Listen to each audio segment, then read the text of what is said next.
지난주에는 하나님께서 우리 인간을 심판하실 때는 그 행한 대로 보응을 하신다. 그래서 우리가 가끔은 심은 대로 거두시게 하시는 하나님이라는 그런 표현도 쓰지 않습니까?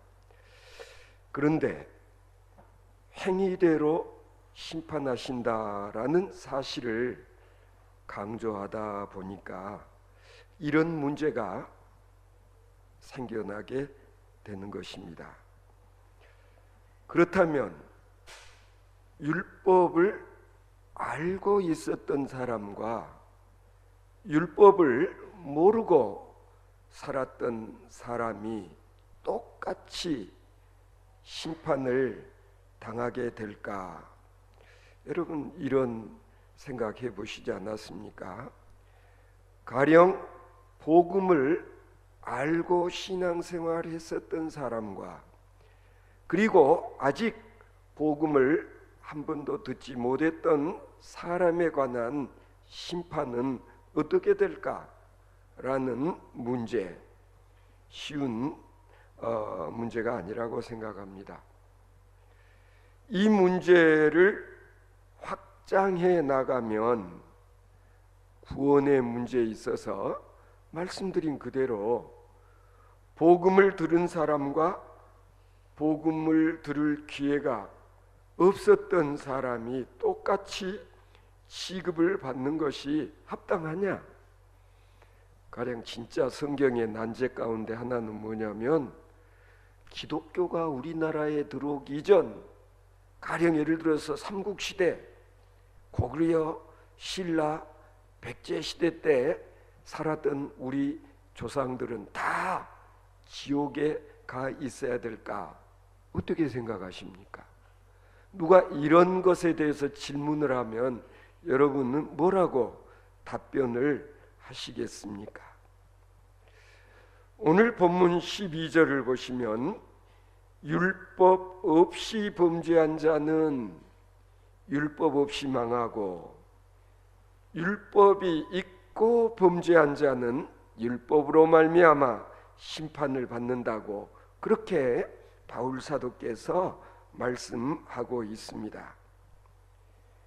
이 말씀은 결국 잘못을 한 것이 율법이 기준이냐 아니냐 14절에 나오는 것과 같이 율법은 몰랐고 그러나 양심이라는 것이 있어서 잘못을 저지르면서 양심의 가책을 받았던 사람들, 그들이 심판을 당할 때는 기준이 어떻게 될까? 이런 문제, 이게 결코 쉬운 문제가 아닙니다.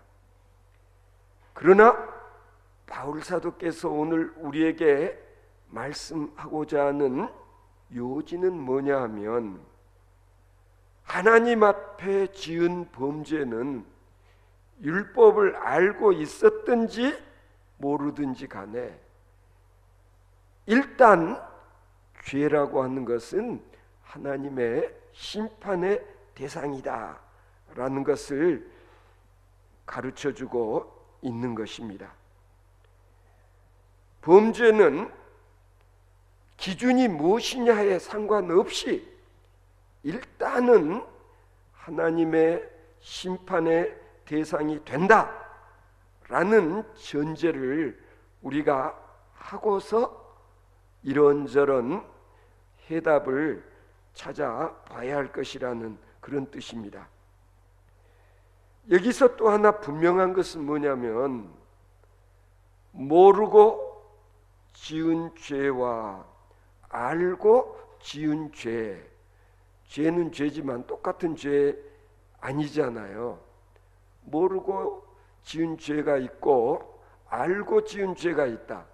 뭐 자동차 운전하다가 때로는 교통순경에게 적발이 되어서 내가 그런 교통법규가 있는지를 몰라서 제가 법규를 위반했습니다라고 봐달라고 이야기해 보지만 때로는 봐줄 수도 있겠지만 대체적으로는 소위 무지가 무죄는 아니다. 몰랐다고 해서 죄 지은 것을 그냥 용서받을 수 없다라는 걸 우리가 분명하게 전제하지 않으면 안 되는데, 이 정도의 차이는 있다. 모르고 지은 죄보다는 알고 지은 죄가 더 크다. 그러니까 죄값을 우리가 이렇게 정한다면은 이런 점에 있어서 차등이 있을 수 있다라는 그런 얘기인 것입니다. 누가복음 12장 36절 37절에 보면 예수님께서 하신 말씀입니다. 너희는 마치 주인이 혼인집에서 돌아와 문을 두드리면 곧 열어주려고 기다리는 사람과 같이 되라. 주인이 와서 깨어 있는 것을 보면 그 종들은 복이 있으리로다. 내가 진실로 너에게 이르노니 주인이 띠를 띠고 그 종들을 자리에 앉히고 나와 수종들리라. 이 주인이 혼인 잔치집에 갔다가 밤늦게 돌아오는데 주인이 올 때까지 잠자버리지 않고 깨어 기다리고 있다가 주인이 왔을 때에 나가 주인을 등불 켜고 영접을 하면 주인이 가만히 있겠느냐. 그런 종을 위해서 이게 보면 주인이 이번에는 띠를 띠고 그리고 그런 종들을 불러 모아놓고 수종들이라 대접을 하게 되니 얼마나 복 있는 일이냐, 그런 뜻입니다. 그리고 그 다음 45절부터 48절까지 읽어보면 또 이어서 이런 말씀을 하셨습니다. 만일 그 종이 마음에 생각하기를 주인이 더디 오리라 하여 남녀 종들을 때리며 먹고 마시고 취하게 되면 생각하지 않은 날 알지 못하는 시각에 그 종의 주인이 이르러 엄히 때리고 신실하지 아니한 자의 받는 벌에 처하리니 주인의 뜻을 알고도 준비하지 아니하고 그 뜻대로 행하지 아니한 종은 많이 맞을 것이요 알지 못하고 맞을 일을 행한 종은 적게 맞으리라. 무릇 많이 받는 자에게는 많이 요구할 것이요 많이 맡은 자에게는 많이 달라 할 것이니라. 예수님이 비유로 이런 말씀을 하셨는데, 이 말씀은 달란트 비유라든지 그리고 한 문화 비유와 좀 연관된 그런 비유의 말씀이 아닐까 싶습니다.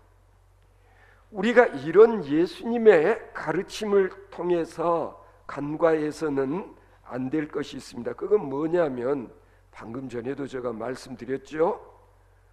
모르고 죄를 지었으니까 적게 맞아서 무사하리라는 생각, 요거 우리가 경계해야 된다. 가령 예를 들어서 내가 모르고 절벽에서 떨어졌으니까 그럴 때는 절대 죽지 않는다, 그런 법은 없지 않아요. 모르고 헛디뎌서 절벽에서 떨어졌을지라도 죽는 건 마찬가지인 것처럼 사실은 죄라는 것이 그렇다라는 걸 지금 비유로 말씀하고 있는 것입니다. 따라서 지금 하고 있는 얘기의 핵심은 뭐냐면 내가 율법을 몰라서 죄를 지었더라도 죄는 죄다. 예를 들면 내가 병에 걸렸는데 이 병은 자각 증세가 없어서 보통은 병이 딱 들면 어딘가 아프지 않아요. 그러니까 병원에 가서 진찰도 받고 그러죠. 그런데 안타깝게도 간암이라든지 이런 병은 자각 증세가 없어서 문제가 생겨서 병원에 가서 진찰을 받으면 그때는 말기. 그래서 무섭다는 거예요. 우리가 바로 이와 마찬가지로 내가 나름대로 죄를 짓고 살면서도 이것이 죽을 죄에 해당되는 죄라는 걸 모른다면 얼마나 안타깝고 불행한 일이겠느냐, 그런 뜻입니다. 그래서 큰 죄, 작은 죄, 작은 죄는 이 정도는 짓고 살아도 괜찮겠지, 이런 자세와 태도는 위험하다, 그런 뜻이에요. 일단은 나는 죄인이다. 나는 죄를 많이 짓고 적게 짓고 큰 죄를 짓고 적은 죄를 짓고, 아니면 10계명 중에서 나는 하나만 어겼고 나는 2개만 어겼고, 이렇게 많이 범하고 적게 범하고를 가지고 경중이 있을 것이라고 생각하는 것 자체를 우리는 경계해야 된다, 그런 뜻입니다. 그래서 우리 인간은 누구라도 다 하나님 앞에서 죄인이다 라는 인식을 가져야 된다는 거예요. 그런데 여기서 또 한 가지 차이가 있어요. 뭐냐면 스스로 생각하기를 나는 비교적 죄를 짓고 적게 짓고 살았다라고 생각하는 사람, 나는 작은 죄인이다 라고 생각하는 사람과, 또 다른 사람은 나는 하나님 앞에서 정말 너무나도 부끄럽고 큰 죄를 지었다라고 생각하는 사람을 우리가 놓고 비교를 해봤을 때 이게 굉장히 중요한 게 하나 있어요. 뭐냐면 자기는 죄를 조금밖에 짓지 않고 살았다는 사람은, 이런 사람은 받는 은혜도 그만큼 적어요. 반대로 나는 정말 너무너무 큰 죄를 지었다라고 생각한 사람은 다른 사람보다도 큰 은혜를 체험할 수 있다. 어떻게 생각하세요? 이 말이 수긍이 가세요? 아니면은 아닐 것 같다고 생각이 되세요?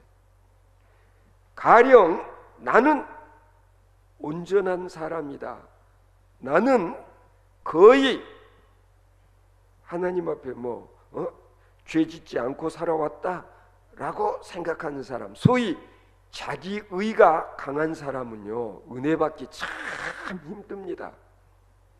이걸 알아야 돼. 나는 너무너무 용서받아야 할 죄들이 많다, 허물이 많다 라고 생각하는 사람일수록 큰 죄를 사함받았으니 하나님의 은혜가 너무너무 크다, 이렇게 되는 거예요. 이거 중요한 겁니다, 여러분. 그래서 우리는 평소에 하나님 앞에서 늘 나는 우리 드림교회 교인들 중에서 제일 큰 죄입니다. 바울 사도는 뭐라고 그랬어요? 나는 죄인 중에 죄인, 죄인의 괴수입니다 라고 고백했던 이유는 뭐냐? 이 진리를 알기 때문에. 바울 사도는 생각해 보면 자기는 정말 용서받을 수 없는 자예요. 왜? 예수 믿는 자들을 얼마나 핍박하고 괴롭혔어요. 응? 사울아 사울아 내가 어찌하여 나를 핍박하느냐, 주님께서 그렇게 말씀하실 정도로 바울 사도는 사울이라는 청년 시절에 이제 와서 생각해 보니 자기는 너무너무 용서받지 못할 죄를 많이 지었다. 스데반 집사 쳐 죽이는 일에 앞장서지 않았습니까? 현장에 있지 않았습니까? 그러므로 사도 바울은 내가 하나님께 받은 은혜는 이루 말할 수가 없다, 너무나 크다, 이런 고백을 할 수 있었던 거죠. 그래서 저는 우리들도 하나님 앞에서 늘 그래야 되지 않을까? 기도할 때마다 하나님, 저는 용서받아야 할 죄가 너무나 많습니다, 너무나 큽니다. 이런 경우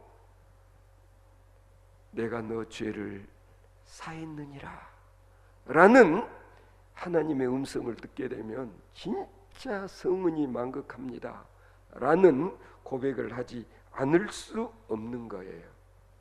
그래서 우리는 늘 남의 죄는 커 보이고 내 죄는 작아 보인, 이게 뭐냐면 남의 눈에 티끌은 크게 보이고 내 눈에 들보는 보이지 않는 경우를 예수님께서 경계하라고 하신 거 이제 이해가 가지 않습니까? 그래서 남이 잘못한 것을 볼 때마다 속으로 그래야 돼. 나는 저보다 더한 죄도 짓고 살았는데. 그렇잖아요. 그러니까 자식들이 잘못한 것을 보았을 때 자식들을 혼내면서 어떻게 혼을 내야 되느냐? 얘들아, 곰곰이 생각해 보면 내가 너만 했을 때는 너보다도 내가 훨씬 더 나쁜 짓 많이 하고 못되게 굴었던 것 같다. 이렇게 고백하는 것이 실은 옳은 거예요. 그러니까 하나님 앞에서 항상 죄의식을 가져야 돼. 나는 신앙적으로 할 만큼 했다, 이런 사람은 은혜 받기 정말 힘들고 또 은혜 받게 하기도 어려운 거예요. 하나님께서 우리 인간을 심판하시고자 할 때에 하나님 앞에서 이런 핑계 저런 핑계 대면서 변명을 많이 하는 사람, 하나님 저에게 왜 그런 벌을 주려고 하십니까? 억울합니다, 이런 식으로. 실은 누가 이런 상태였느냐 하면 유대인들이 그랬다는 거예요.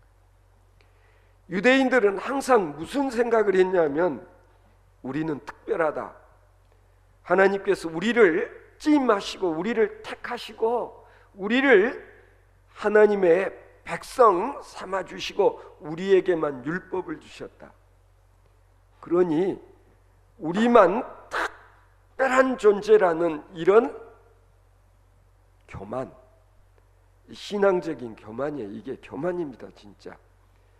그래서 자기들만 의롭고 자기들이 제사 드리기만 하면 용서받고, 그리고 저 이방인들 저것들은 전부 핫바리에 지나지 않는다고 생각했던 유대인들, 바울 사도가 자기도 한때는 그랬었고 그런 유대인들을 바라다 보면서 지금 그걸 깨우쳐 주려고 하시는 거예요. 하나님께서는 심판하실 때 너가 유대인인지 이방인인지 이걸 놓고 판단하시지 않을 거라는 얘기예요. 여기서 오늘 본문의 주제로 이제 우리가 돌아가서 한번 생각해 봐야 되겠는데, 율법 없는 자에 대해서 말씀을 하시는데, 율법 없는 자는 율법 없이 심판을 받는다, 이런 얘기예요. 오늘 본문 의미를 우리가 잘 헤아려야 되는데, 지금 바울이 설명하려고 하는 것은 뭐냐면 율법이 없이 살았던 사람들은 그러면 법이라는 게 없었느냐? 아니라는 얘기예요. 하나님께서는 이미 그들에게도 소위 양심이라는 법을 주셨다는 얘기예요. 양심의 법을 이미 주셨어요. 뿐만 아니에요.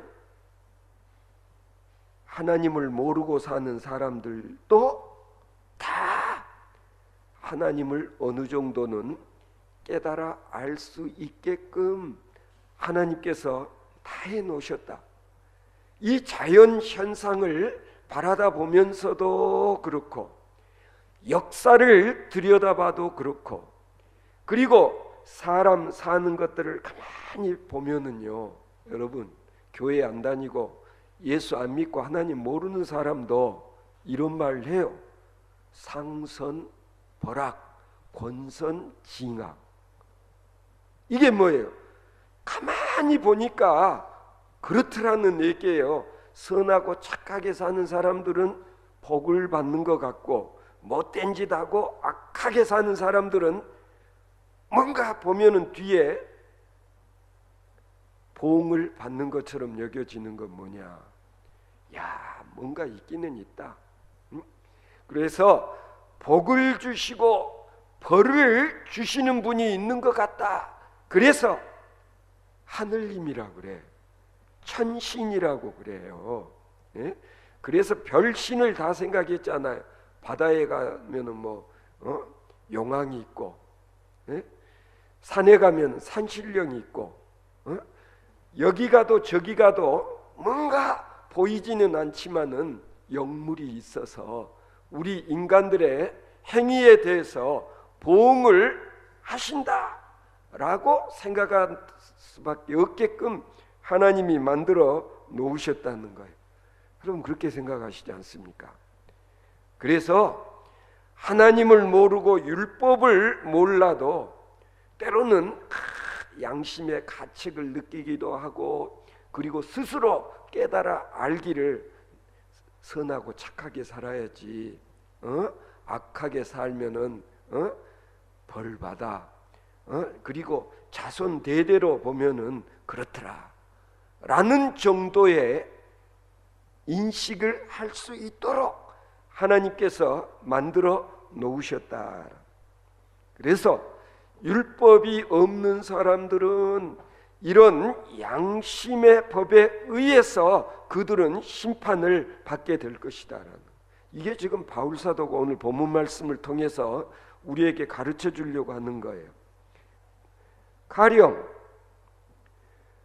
율법이라는 게 뭐예요?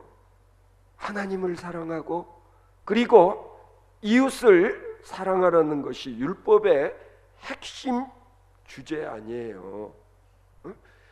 율법만이 아니라 예수님께서는 뭐라고 그러셨어요? 내가 율법을 폐하러 온 것이 아니라 나는 율법을 완성하기 위해서 왔다. 그러시면서 예수님께서 마지막 강조한 게 뭐였어요? 내가 너희를 사랑한 것처럼 너희도 서로 사랑해라. 그리고 심지어는 누구까지 사랑하라고? 원수까지도 사랑할 수 있어야 된다. 대접을 받고자 하는 대로 니들이 먼저 대접해라. 그러잖아요. 나는 결혼 주례할 때 이 말을 이렇게 바꿔요. 사랑을 받고 싶거든 내가 먼저 사랑을 해라. 그게 예수님이 가르쳐 주신 황금율이라는 거다. 골든 로, 황금의 법칙이라는 거예요.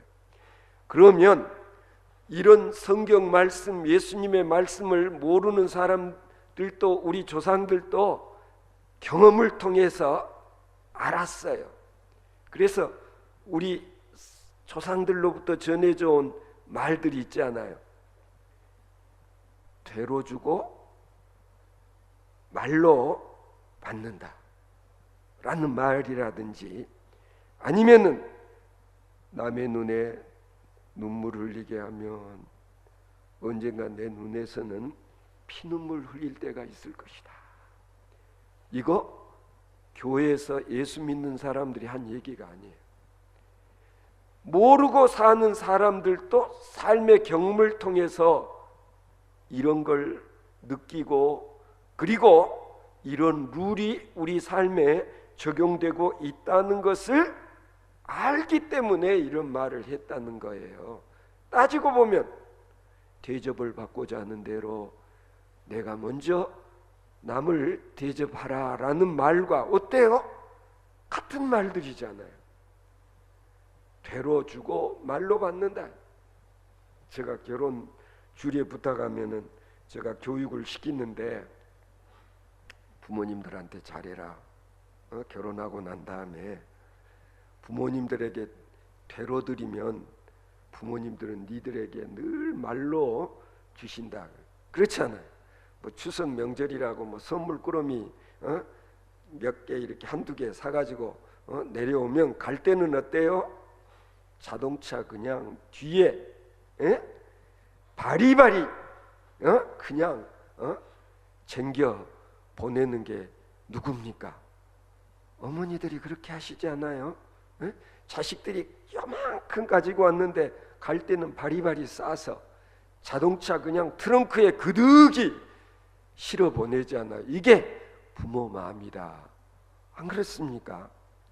하늘에 계신 아버지 또한 그렇다라는 걸 아는 일이 중요한 게. 그래서 유대인들이 지금 착각을 하고 있는 게 뭐냐면, 우리는 그래도 모세를 통해서 십계명을 받았고, 그리고 하나님께서 우리만을 사랑하신다. 그래서 우리가 율법을 지키면 우리가 하나님의 백성이라고 인정해 주신다.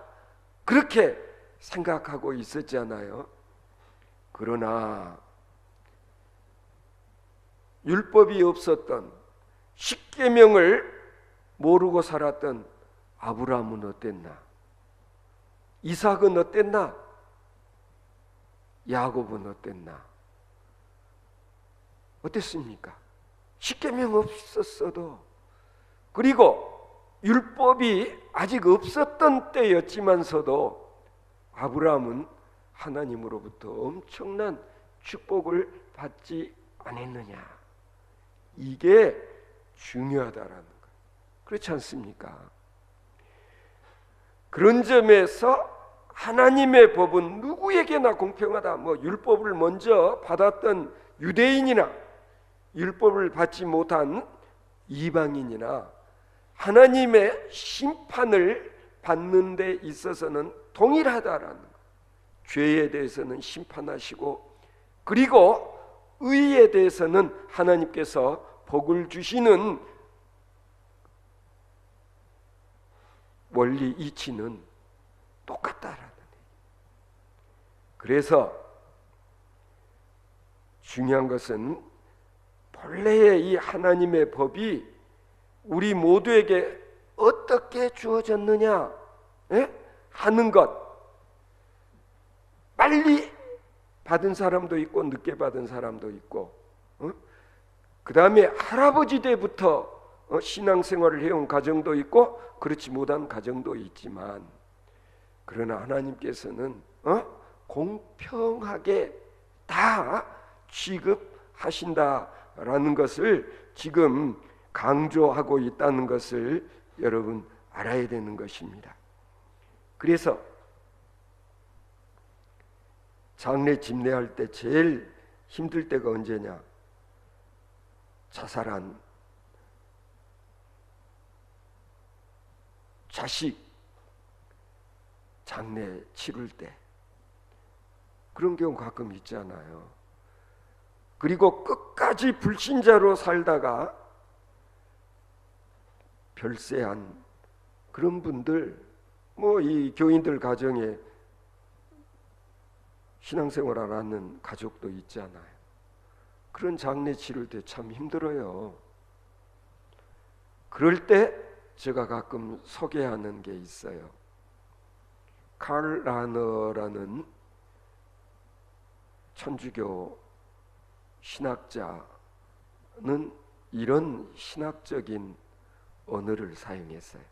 그게 뭐냐면 익명적 그리스도, 그리스도인,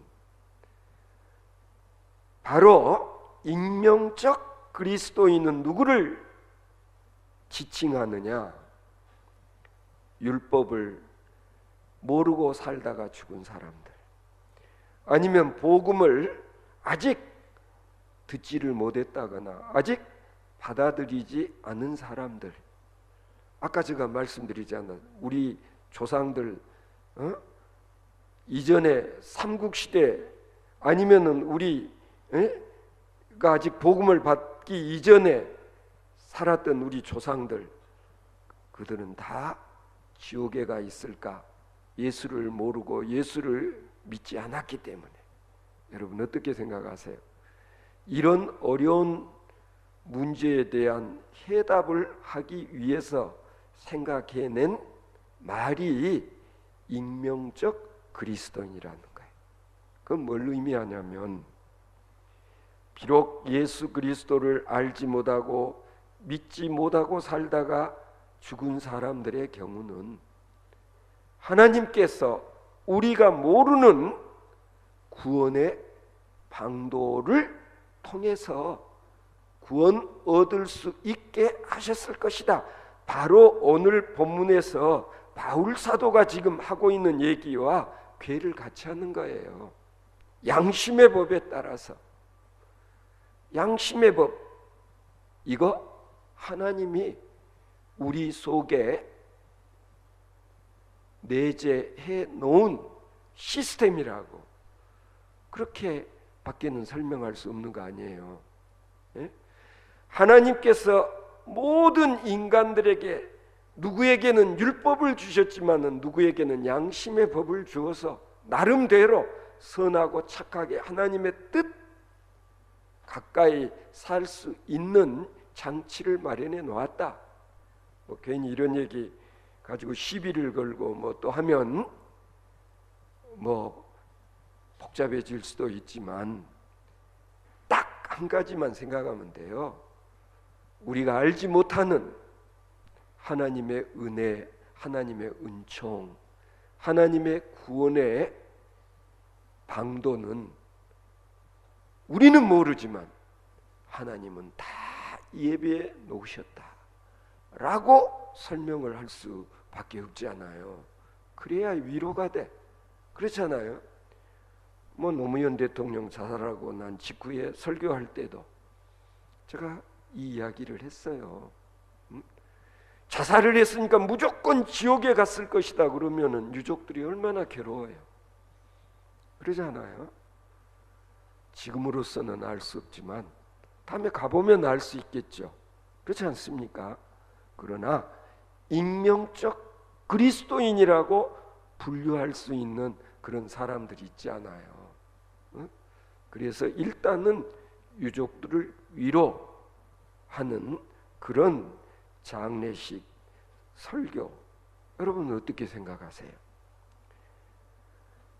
크고 위대하신 하나님께서는 율법을 알았든지 몰랐든지 가졌든지 못 가졌든지, 그러나 분명한 것 중에 하나는 현재로서는 구원의 길은 예수 그리스도로 말미암아 우리의 모든 죄가 용서받고, 그리고 누구나 회개하면 하나님께서 다 용서하시고, 그리고 의인이라 칭하시고 천국 갈 수 있는 유일한 길이 이것이라는 것은 분명하지만은, 그러나 또 다른 이와 같은 가능성에 대해서도 우리가 나름대로 길을 열어두고, 그렇잖아요.